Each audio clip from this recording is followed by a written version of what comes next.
¿Qué tal? Un saludo, mi nombre es Helmut. Les voy a explicar un poco del capítulo 29 de física. Este habla sobre campos magnéticos, un poco de lo que trae todo esto, cómo se crea, algunos que otro ejemplo. Voy a empezar con, bueno, lo sencillo.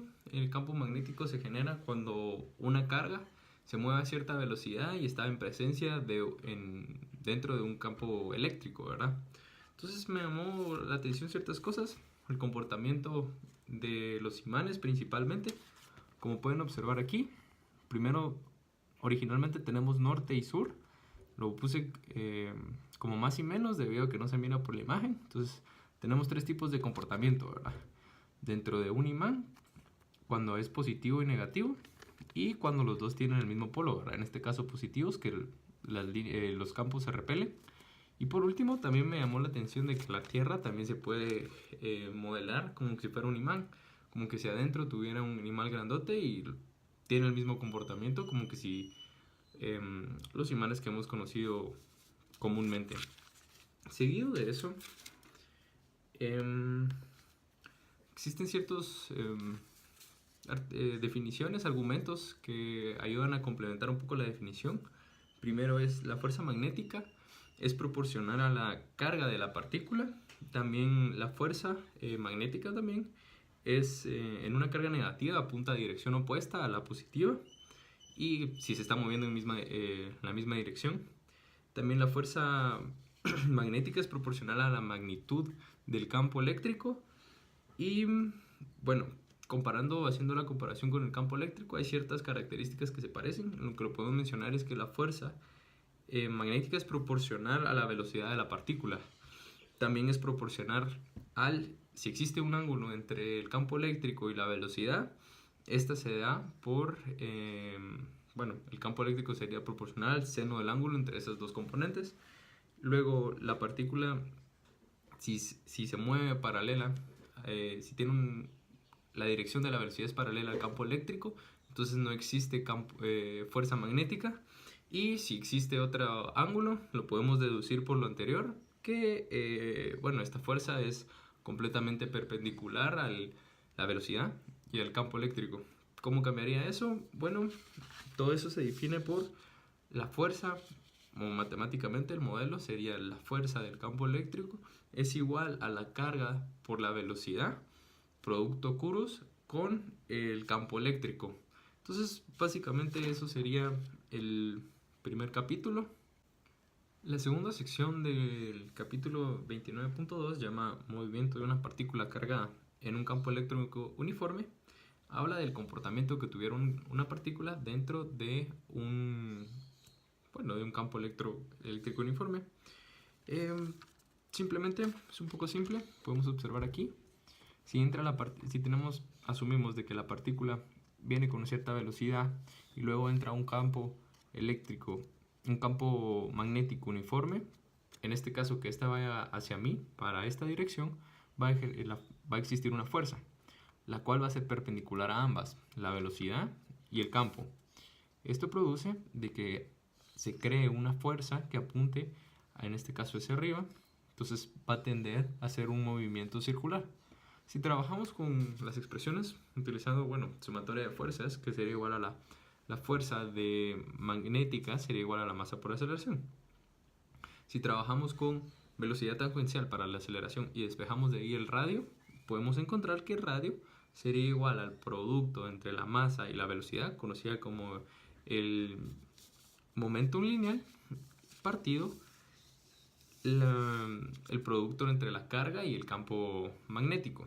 También si trabajamos para velocidad angular, podemos encontrar de que el periodo, despejando para periodo, es igual a 2pi por la masa partido la carga por el campo magnético. Luego, ¿para qué nos sirve esto? Bueno, como les decía, entonces el periodo no depende de la velocidad de la partícula ni tampoco del radio de la órbita, completamente es independiente. También, si existe cierto ángulo entre la componente de la velocidad y el campo eléctrico, esto en lugar de ser un completo círculo, haría como una especie de torbellino, ¿verdad? Donde se estaría moviendo en el eje donde apunta el campo eléctrico en 3 dimensiones. Bueno, y lo más importante, ¿para qué es que sirve todo esto? Esto no es explicado, un poco de aplicaciones, es explicado en el capítulo, en la sección 3, en la cual es nombrada aplicaciones de partículas cargadas dentro de un campo eléctrico. Principalmente existen 3 aplicaciones. La primera se basa, como, según lo define el libro, como Velocity Selector. ¿Esto en qué se refiere? Bueno, se dispara un radio de partículas dentro de un campo eléctrico con cierto campo magnético. ¿Para qué? Como podemos observar aquí, tenemos algo que nos reduce para que solo vaya una partícula. Luego tenemos nuestro campo eléctrico y por último tenemos la partícula terminando. Únicamente las partículas que poseen ciertas características lograrán pasar este campo eléctrico.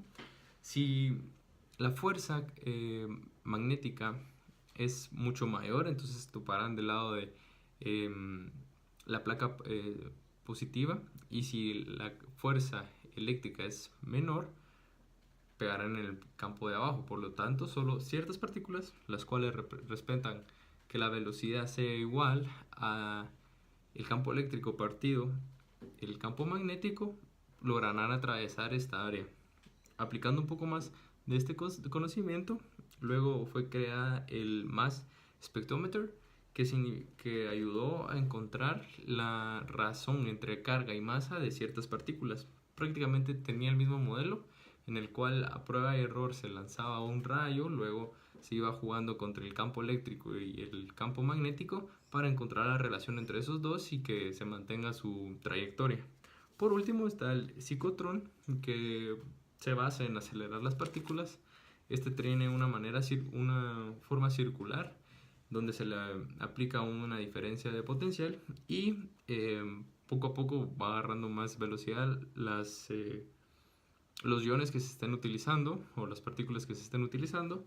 Esto es aplicado en hospitales principalmente para producir sustancias radioactivas que ayudan a diagnósticos y tratamiento. Entonces, estos son estos son 3 aplicaciones que tiene el campo magnético en nuestra vida común. Bueno, por el momento únicamente hemos hablado de partículas y qué comportamiento tiene. También en el capítulo 24.5, 29.4, habla un poco de la fuerza magnética que se maneja dentro de la corriente de un alambre, por ejemplo. Esto es un poco interesante debido a que cuando únicamente se encuentra un campo eléctrico o un alambre que no tiene ninguna corriente que está pasando dentro de este, simplemente no existe ningún cambio, ¿verdad? Como un cable lo conocemos. Pero al momento de que pasa la corriente, se puede ver cierta deflexión en el cable, y esto se debe a la fuerza magnética que se produce por el campo magnético y por la carga que se está manejando en este alambre. Si iría en la otra dirección la velocidad, el alambre se tuerce a la otra dirección. Aplicando un poco de cómo sería entonces la fuerza que está sintiendo este cable. En este caso, aplicamos el mismo modelo de que la fuerza magnética sería igual al producto cruz entre la carga por la velocidad y el campo magnético.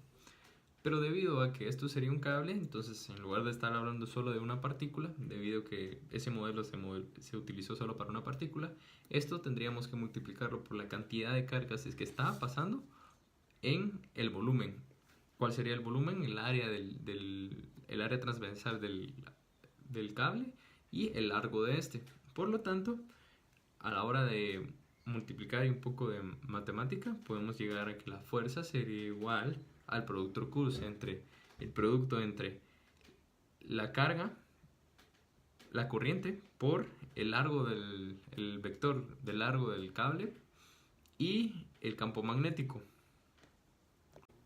Bueno, el capítulo en la sección 5 habla sobre, como sabemos que existe cierta fuerza cuando se le aplica corriente a un cable, fuerza magnética corriente a un cable, y este está expuesta a un campo magnético, se produce cierta fuerza, pero también por lo tanto se produciría cierto torque. En la sección 5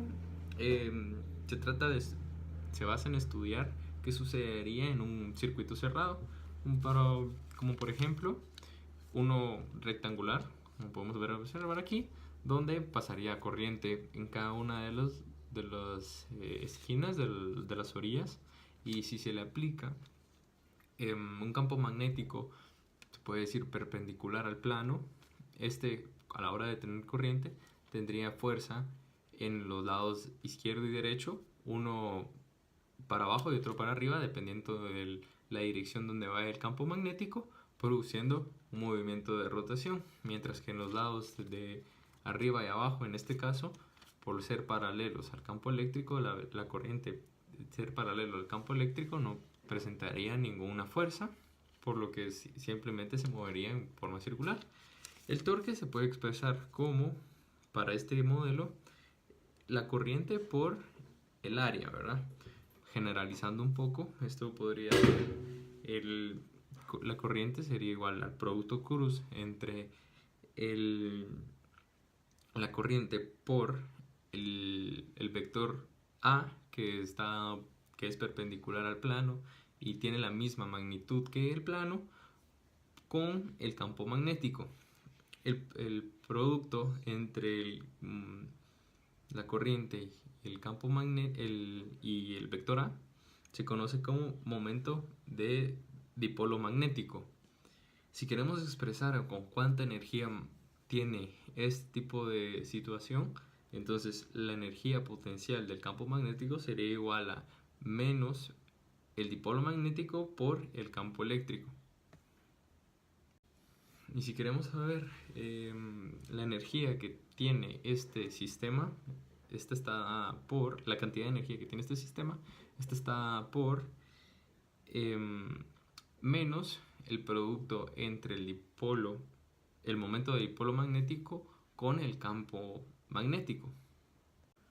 Por último, en la sección 6 habla sobre el efecto Hall, que esto se da si tenemos un conductor de alguna manera y se le aplica cierta corriente y este está en un campo magnético, este tendría entonces una componente de fuerza magnética y otra de fuerza eléctrica. Luego, si medimos la diferencia y luego existiría una diferencia de potencial en la parte superior e inferior de nuestro conductor, y a esto se refiere con el efecto Hall.